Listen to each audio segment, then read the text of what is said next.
সকালবেলায় উঠে দেখো দেখিয়ে দিলাম আমার গোপু সোনাকে।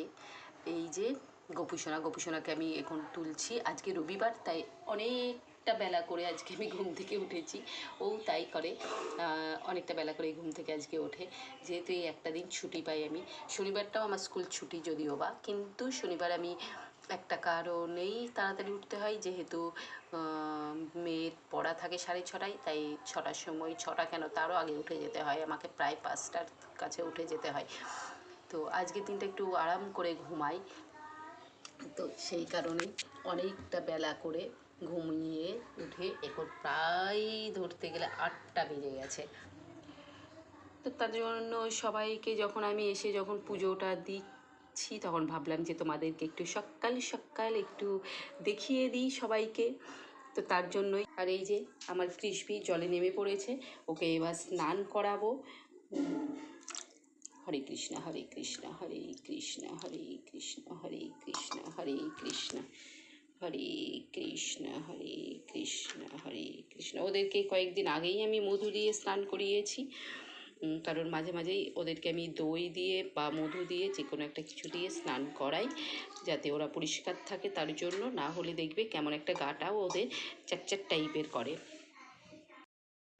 তো এবার আমি কৃষ্ণকে মুছিয়ে দেব গাটা, তারপরে ওকে বসিয়ে দেব গোপালের পাশে একদম। তো সবাই বলে তোমরা সকালবেলায় কেমন আছো, আজকে রবিবারের দিনটা কেমন? রবিবারের দিনে আমার আজকে প্রচুর কাজ, কারণ মেয়ের আছে, আজকে ড্রয়িং ক্লাস আছে 4টে থেকে। তার আগে আমাকে প্রাইভেটগুলো সেরে ফেলতে হবে, প্রাইভেট সবাইকে পড়ানো। তারপরে আজকে যেহেতু রবিবার অনেক কাচাকুচো থাকে, এগুলো থাকেই বাড়িতে বেশিরভাগ টাইমেই। তো তার জন্য আজকে আমার প্রচুর প্রচুর কাজ। আজকে মেয়ের যদিও বা মেয়ের আজকে একটা স্যার খাওয়াচ্ছে, একটা রেস্টুরেন্টে যাওয়ার কথা ছিল, কিন্তু ও যেতে পারবে না, যেহেতু এর আগের সপ্তাহে ও ড্রয়িং ক্লাসটা করেনি। তো এই সপ্তাহে ড্রয়িং ক্লাসটা আমি কামাই করাবো না, কারণ পরের সপ্তাহে আবার ওর চেক আপ আছে, যেহেতু পরের সপ্তাহটাও কামাই হবে ওর চেক আপের জন্য। সেই কারণেই আমি ওকে বলেছি যে বাবা ঠিক আছে, তোমায় যেতে হবে না, আমি তোমাকে কোনো একটা সময় রেস্টুরেন্টে নিয়েই যাব। ওই রেস্টুরেন্টেরাতে আমরা সত্যি এখনও পর্যন্ত যাইনি, তো কোনো এক সময় ওকে নিয়ে যাব বলেছি, যে চেক আপটা করিয়ে নিয়ে আসি, তারপর তোমাকে ওই রেস্টুরেন্টে নিয়ে গিয়ে খাইয়ে নিয়ে আসবো। আর ও এমনিতেও এত রেস্টুরেন্টে গেছে, আমার মনে হয় না ওর বয়সে কেউ এরকমভাবে এত রেস্টুরেন্টে গেছে। প্রত্যেকটা রেস্টুরেন্ট প্রায় ওর, কলকাতারও অনেক রেস্টুরেন্টে গেছে, সব বড় বড় দামি দামি রেস্টুরেন্টে গেছে। যখনই চাই না কেন তখনই কোথাও না কোথাও একটা নিয়ে যাওয়ার চেষ্টা করি ওকে, যদিও বা আমার সাধ্যটা খুবই কম, তো তবুও চেষ্টা করি ওকে নিয়ে যাওয়ার। শুধু এটা ভেবে যে আমার মেয়ে জীবনের সব কিছু পাক, এটা ভেবে যে কোনো কিছুতে যেন ওর যেন কমতি বা ঘাটতি না থাকে, আমি মা হিসেবে যেন ফেলিয়ার না হই, সে কারণে আমি নিয়ে যাওয়ার চেষ্টা করি যাই হোক না কেন, যতটা পারি। তো আমি এবার পুজোটা সেরে নিই, কারণ পুজোটা আমি সকালবেলাতে ওদেরকে আমি ড্রাই ফ্রুট দিই, কাজু এবং কিশমিশ, কিন্তু কাজুটা ফুরিয়ে গেছে, কাজুটা নিতে হবে। তো শুধু কিশমিশটাই আছে, তো কিশমিশটাই নেব এই মুহূর্তে। ওদেরকে দুজনকে কিশমিশটা দেব।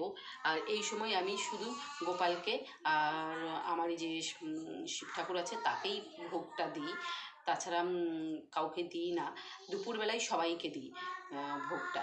তো চলো আমি এখন প্রদীপটাকে জ্বালিয়ে নিই, ধূপকাঠিটা জ্বালিয়ে নিই। আজকে রবিবার, এমনি গোপালের খেতে অনেক অনেক লেট হয়ে গেছে, সেই কারণে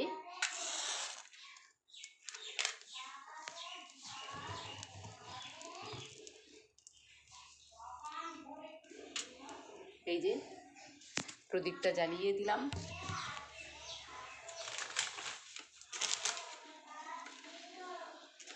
এবার ধূপকাঠিটা জ্বালাবো।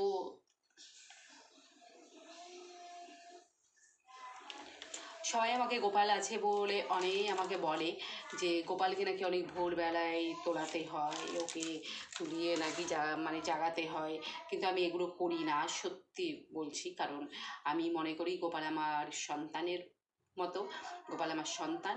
তো সেই কারণে আমি যখন ঘুম থেকে উঠি আমি ওকে তখনই তুলি। আর প্রত্যেক দিনই ওকে সকালবেলাই ঘুম থেকে উঠতে হয়, যেহেতু আমার স্কুল থাকে 7টা থেকে, আমাকে বাড়ি থেকে 6:45-এর মধ্যে বেরিয়ে যেতে হয়, তার আগে রেডি হতে হয়, আমাকে 5টায় উঠতে হয়। উঠে সব ঝাড় ঝুড় দিয়ে, ঘর ঝাড় দিয়ে, পরিষ্কার করে, বিছানা তুলে মেয়েকে তুলতে হয়, মেয়ের খাবার বানাতে হয়, তারপরে গপুকে ভোগ দিতে হয়।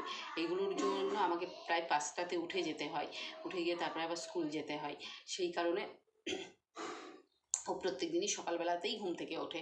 কিন্তু রবিবারটা যেহেতু আজকে ছুটির দিন, সেই কারণে আজকে আমি বলি গপু তুইও ঘুমা, আমিও ঘুমাই, একটু একটা দিন অন্তত তোর আর আমার দুজনের রেস্টের দরকার আছে। তো তার জন্যই এই রেস্টটা আমরা নিয়ে নিই। তো যাই হোক, আর কিছু বেশি বলবো না। তো চলো গপুকে ভোগটা দিয়ে দিই। আর সবাই তোমরা খুব ভালো থাকো, খুব ভালো থাকো। গপুর আশীর্বাদে প্রত্যেকে ভীষণ ভালো থাকো।